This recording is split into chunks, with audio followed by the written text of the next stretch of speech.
Prostate gland একটা বয়সের ব্যাপার, যেটা বয়সের পরে বড় হবেই। 50 পুরুষ থেকে বড় হওয়া শুরু হয় এবং 60-70 বছর দেখা যায় যে শতকরা 30 থেকে 40 ভাগ পুরুষেরই প্রোস্টেট গ্ল্যান্ড বড় আছে। কিন্তু সব প্রোস্টেট গ্ল্যান্ড বড় হলেই অপারেশন করতে হয় না। অনেক সময় আল্ট্রাসোনোগ্রাম করে রোগীরা আসে আমাদের কাছে, বলে যে স্যার আমার তো প্রোস্টেট গ্ল্যান্ড বড় হয়েছে, কিন্তু আসলে আমরা তার এই প্রোস্টেট গ্ল্যান্ড বড় হওয়ার সাথে অপারেশনের বা চিকিৎসা দেওয়ার সম্পর্ক নেই। আমরা অবশ্যই তার প্রথমে হিস্ট্রি নেব, তার কোনো উপসর্গ আছে কিনা সেগুলো দেখব এবং তাকে আমরা একটা স্কোর করব। যেমন আমরা পরীক্ষা যেমন নাম্বারিং করি, সেমন এখানে তার কি সিমটমটা কি মাইল্ড টু মডারেট, এটাকে বলে IPSS স্কোর, অর্থাৎ ইন্টারন্যাশনাল প্রোস্টেট সিমটম স্কোর।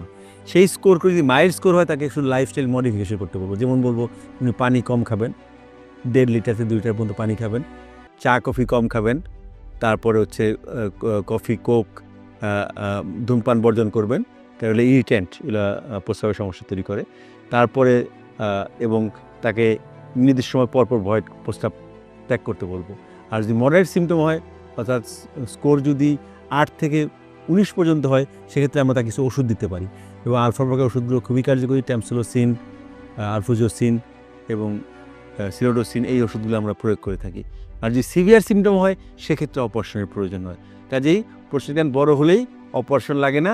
রোগীর ভ্রান্ত ধারণা থেকে সরে এসে অবশ্যই অতি দ্রুত ইউরোলজিস্টের শরণাপন্ন হতে হয়। কারণ যদি সিভিয়ার সিমটম থাকে এবং প্রোস্টেট গ্ল্যান্ড বড় হওয়ার পরে যদি প্রস্রাব প্রবাহে বাধা তৈরি করে, তখন প্রথমে ব্লাডারের মধ্যে কিছু চেঞ্জ হয়, ব্লাডটা ফুলে যায়, তারপরে কিডনির নালি ফুলে যায় এবং কিডনি ফুলে যায়, বলে হাইড্রোইওটোনেফ্রোসিস, এবং এক্ষেত্রে কিডনি ফেলিউর নিয়ে রুগী আসতে পারে, যা অপারেশন করার পরেও আমরা তখন মুক্ত রুগীকে সমস্যা থেকে এবং কিডনি ফেলিউর থেকে মুক্ত করতে পারি না। এবং কিডনি ফেলিউর যেটা হয়, সেটা অনেক সময় ইরিভার্সিবল, অর্থাৎ চিরস্থায়ী রূপ গ্রহণ করে।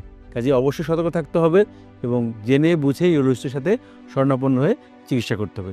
কোনোভাবেই কোনো কবিরাজি চিকিৎসা কিংবা কোনো ধরনের নিজস্ব পদ্ধতিতে চিকিৎসা করা যাবে না।